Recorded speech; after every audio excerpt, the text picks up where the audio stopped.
Good morning, Chairman Cruz. Good morning, members of the committee.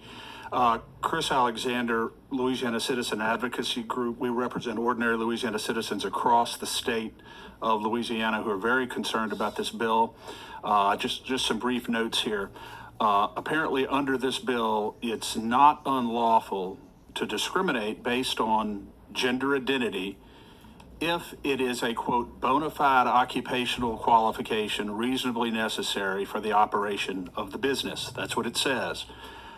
Does this mean that if an employer makes a decision that not hiring a person who identifies as a male who is a biological female, or who identifies as a female who's actually a biological male, because it will hurt his business profitability, because it will hurt his ability to support his family, is that a violation of this law? Or is that considered a bona fide occupational characteristic of the job? It's not really very well defined.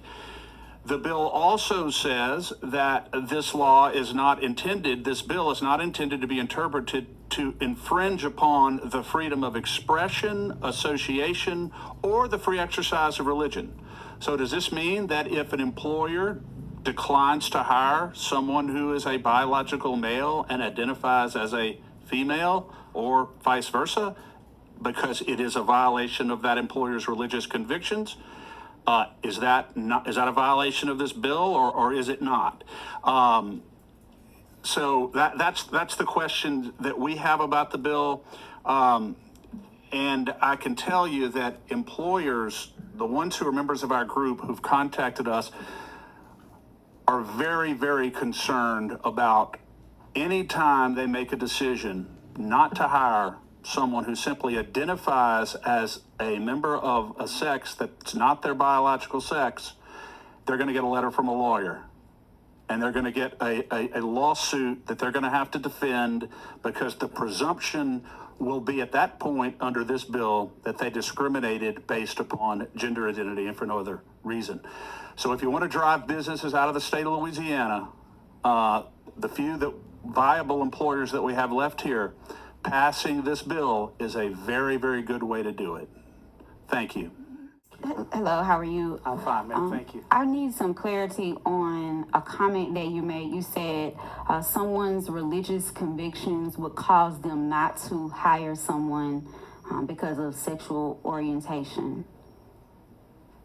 Yeah, the bill says, Representative Walters, that nothing in this legislation shall be interpreted to infringe upon a person's right of religious expression or their religious convictions. So my hypothetical was, if a employer makes a decision that, for whatever reason, that it's a violation of their fundamental religious convictions, for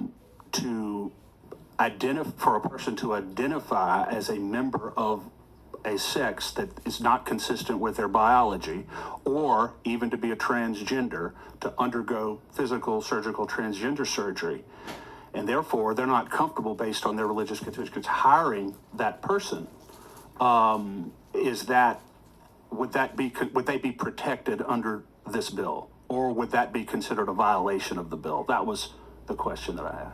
Okay, and what religion would bring such a conviction as this? Well, many Christian denominations hold very fundamentally that it is a sacrilege. It's an abomination to mutilate your body, which occurs when you undergo the puberty blockers, the surgical procedures.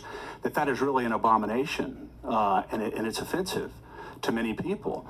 Now, obviously, people are free to choose to do that if they want to, if you're an adult in a free country. But making an employer or coercing an employer to hire or fire someone, a transgender, when that may violate their religious convictions, I think is wrong. And so the question would be whether or not this bill, in light of its own language, would protect an employer in that situation, or would that be considered a violation of the bill, of the law? That's what I'm asking. Thank you. Thank you for the question.